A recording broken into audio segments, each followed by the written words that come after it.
good. Hey everybody, welcome to episode 18 of Conversations with Candidates. My name's Hillary, I'm with Women's March Broward, and I am joined today by Mitch Rosenwald, who is running for City Commission of Oakland Park. Thank you so much for being here. Thank you for having me here. We're going to talk a little bit about Mitch and his campaign running for City Commission, so why don't you tell us a little bit about yourself?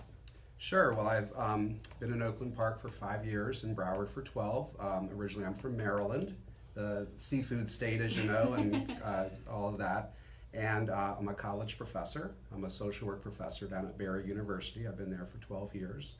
And I love Oakland Park. Aside from being a candidate, I'm the president of our neighborhood association. We're actually in the Oakland Park Library right now, and so the neighborhood encompasses the library and other pieces. So I like music. I play some guitar. Oh, nice. Yeah, I play some. Need to get better at that. Who's your favorite artist? Oh, there's so many. I like classic rock. I like Pink. I like okay. jazz. I mean, even Aretha Franklin. I need to certainly get more into Aretha Franklin. Yes. Yeah. I love her so much. I don't think I'm ever going to get over that loss. Yeah, she's giant. Yes. Giant. So I'm also the president of my civic association in Pompano. Oh, okay, yes, excellent. And so when I think about city commissioners, I was talking about this last night.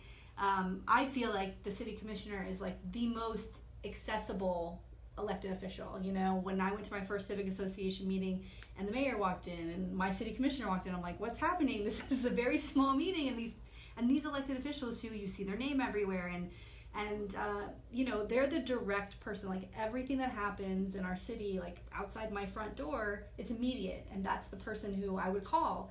And I feel like it's such an important job. So what made you decide to run for this seat? It's a great question.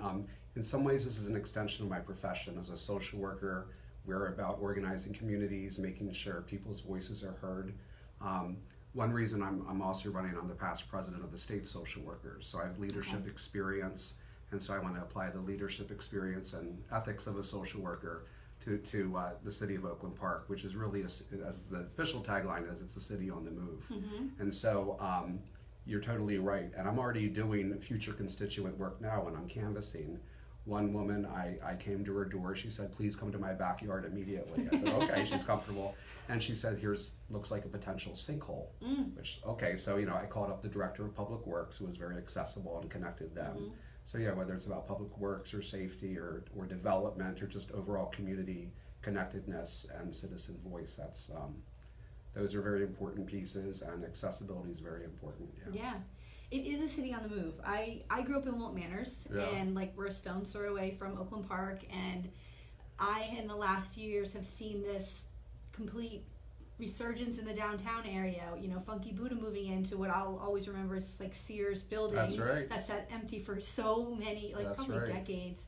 And Funky Buddha moves in, and all of a sudden there's this explosion. But City Hall, you know, they'd already done this work here on Dixie Highway, but it brought businesses in, it brought people into the city. They had that Jaco Pastorius Park, and they do all these events there, and it really seems like a city that wants people to come out and be a part of the community, you know, get to know people.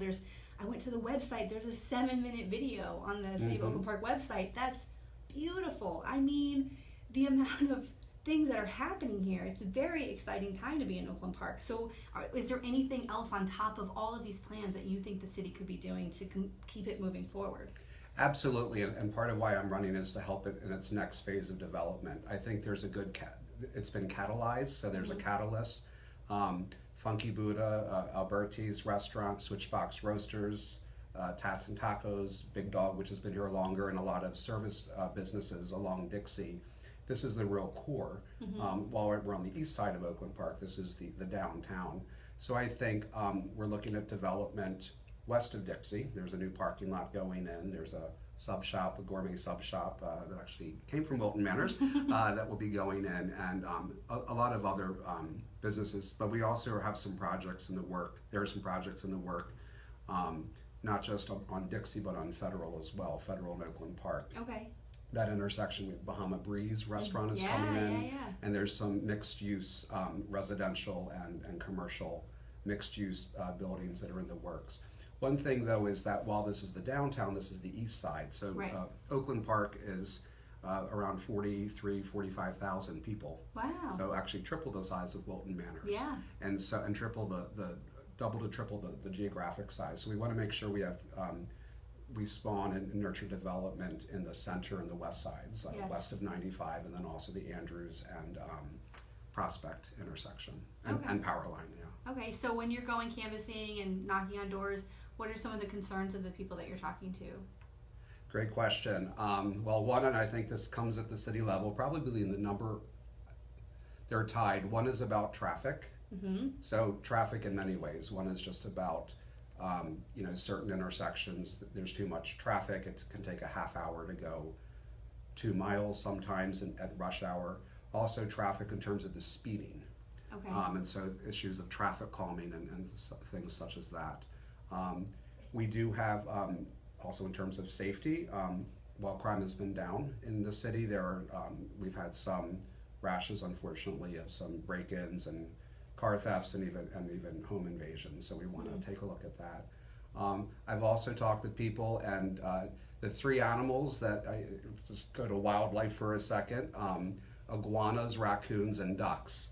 So as a commissioner, I'd want to bring an Broward County Animal Control and just have a conversation with residents and code enhancement about what are the best ways that we can manage this wildlife. I mean, they're not the 3, I said them all together. They're different types of animals and different protections in Right, some ways for right. some, but not others. Right. So it goes to that, and then development. People want more, but they want to keep the community feel, which is what I'm up about too. How do we have smart growth where we could keep the community feel, but Oakland Park, again, is a city on the move. Are those the same concerns? Do you have any other concerns beside what your constituents talk to you about? Yeah, I think we have 3 elementary schools, 1 middle and 1 high school. Now the county controls the schools. All the city can do is hire the resource officers and the crossing guards. So our schools, due to, I would say, some historic neglect by the county, particularly our high school and our middle school don't have the best grades of schools. So we want to, I would like to continue to hold Broward County, partner with them, and hold them accountable to continue to invest in our schools and particularly like the infrastructure. We have some great magnet programs in the schools, but we want to increase the grades because you know how all this works with development. Families who move here, as their kids get old enough, they'll move away, or if they have money, they will do private school, or they'll do the magnet, but they may not go to the home school. So what's left is then families without any choices, who tend to be more working class, are stuck with schools that are have overall lower grades. So again, there's great teaching that goes on there. Don't get me wrong, but the infrastructure and these sorts of things. So fortunately, recently I was part of efforts with Broward County School Board to help with a big team that's been doing it for a long time to get over $40 million investment in the high school. Wow, So that's good, amazing. but Yeah. as a commissioner, I want to hold them accountable to a Right. timeline and have them come in, I don't know, 3 to 4 times a year to a commission meeting and give a report. That's a great And idea. So yeah, the schools are a big piece. Because good schools bring in people, that people want to move to an area where there are good schools. People Right. move to Coral Springs just to go to schools in Coral, so the kids go Exactly. to schools out there. So it is really important, especially if you want young families who will come here and spend money and, after school programs, summer camps, all that. That's all revenue that the city could benefit from. I saw that on your ballot for Oakland Park, there's going to be a general obligation bond, GEO bond, which we just passed in Pompano, where I live. Are you in support of the GEO bond? I am in support of it's a $40 million municipal bond. It would raise the average homeowner's taxes about $100 a year. I disagreed that I think it should have been in 2 parts or in two different bonds, one for fire stations specifically, the other one for the community centers, just so the public had more awareness of that. But yes, I am in support of it. Yeah, Pompano is in 3 parts. They 3 broke it parts. up into 3. Yeah. I think that's better just for public consumption and, Right. and awareness. Yeah. Right. What's been the most challenging part of being a part of this, like running and being, campaigning? Because it can be quite difficult and trying and time consuming and hard. It's been It's been wonderful. It has rejuvenated me. It Wow. is, I love it. It's exhausting. So I would say exhaustion Yeah. and time, as you alluded to. And you know, but I have a great team, and I just picked up signs today. Nice. The signs will start going out. This is the day that signs can start going out Nice. legally. So just coordinating everything. But when you have a great team, it works. But what I've loved is just meeting, you know, residents. I don't know 43,000 people, of course, and I won't know, of course, 43,000. Right. But just getting to know as many as possible through knocking on doors. I'm in Kiwanis, I'm in Rotary, Okay. for my neighborhood association. Mm-hmm. I'm going to the city commission meeting right after this. In fact, Okay. it's starting while we're talking, which is or almost, but that's fine. So we'll be going there. So you meet a lot of great people. Yes, I love civically engaged people. I wish more people were civically engaged. It's kind of a little bit, you know, wrenching when I go to my civic association meetings and there's 10 people. And it's always the same 10 people because they're always the ones who are really interested and involved and want to help. And I just feel like, how do we get more people to come out? How do we get them to come out and be involved in just a civic association or a forum with candidates or to vote? How do we get more Right. people involved and interested in that? Like, how do we really drive home that this is something, this election for your commission seat is something that could affect their lives for years to come? How do you think that we would, how do you go about that? It's a great question. I think two things. One, you start one-on-one. So it's always about personal relationships. If you've met someone at their door, like canvassing, and I've brought a number of people on as volunteers. Oh, that's awesome. or interested and will become volunteers from that. I also think if you start smaller, like with a project. So for example, we have someone, I won't share her name, she's on our board now, our neighborhood board. She didn't want to be on, I don't know if she was thinking about being on our board originally, but when we invited people, we wanted, not just her, we wanted people to be on our board. We kept saying we had some vacancies on the board, they wouldn't run, but then we had projects. So if you engage people in a particular project, then I think engagement can increase, because a project, I think, seems like a service project seems smaller.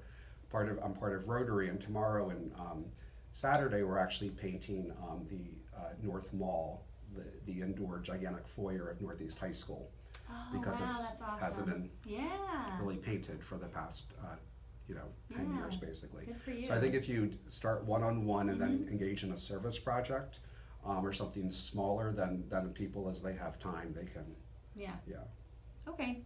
Thanks. they can get more I need involved. those tips. Yes. And have your 10 people bring one person. Yeah, that's and what I have, always and have like. a Bring pop, somebody. and bring have somebody. and you have food. We put desserts out. You know, nobody ever touches it. You know when you go to a party and you have all this food Yeah, and yeah. nobody ever eats it, you're like, I don't know about this food. What was this to do with this when it's The what's chicken everybody wings eat? and the beer, Yeah, that's like- all that's gone. The expensive stuff. I gotta right? keep it easy, keep it simple. Yeah. That's a good idea. Where do you see Oakland Park in 10 years? Great question. I think I see Oakland Park as a even more vibrant city with 4 vibrant areas. I think downtown, when I say vibrant in this way, I mean commercially for right Okay. now. So let me just talk about the commercial part. Downtown, I see development west of Dixie, north of that can't be right north of Funky Buddha. We have a new East Side Village, so that will stay. South of Oakland Park Boulevard, and a lot of people know, I think everybody, the person filming as well knows Peter Pan Diner, which has been there for decades. South of there, 12th Street, I believe it's 12th Street, and then it dead ends into the new community called The Point. There's plans in our CRA, our Community Redevelopment Agency, plan to have that turn into an arts district. Oh, nice. So if you think of Fort Lauderdale and the Fat Village district, I'm not saying it will be that because it needs to be our own. I would like to see a community theater in Oakland Park. I mean, obviously it's what residents want. Right. And so I think, restaurants and, not now, there's businesses there. I mean, there have to be negotiations and everything. But at least, we might see an arts district there. But also, as I outlined, west of I-95, there's no supermarkets. In Oakland Park itself, we have a food desert. Some residents say we would like a supermarket there. So we have community development staff and consultants who woo people, woo potential retailers. So I think to have a supermarket, maybe to pick up west of 95, that's the Oakland Park section, a little more vibrantly. Andrews and Prospect, we have a great about 20 store. It's called the Prospect Plaza, I think, Prospect and Andrews.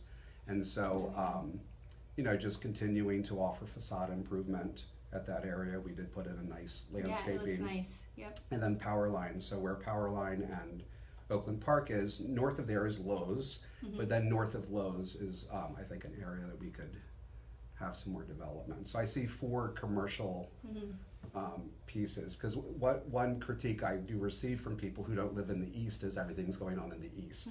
I also would like to see some of our community functions rotate to the center and the west. So for example, you mentioned JACO, and we have, the city does a phenomenal job of coming up as a Latino cultural event. We have Community Soul, we have the big Oktoberfest is coming up, Halloween. I mean, the city does quite a bit, but I think it can move geographically. Jaco Park's a wonderful forum, but there's other spaces geographically central and west that I think we can highlight or platform, that's a great maybe idea. not monthly, but at least let's start with once a year, something's at Royal Palm Park. Yeah.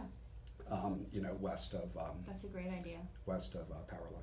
Yeah, because sometimes people need something they can walk to. Exactly. We won't drive all the way over here to go to it. That's a great idea. Okay, so why should folks vote for you? Why should people vote for me? Great question. I'm invested in Oakland Park.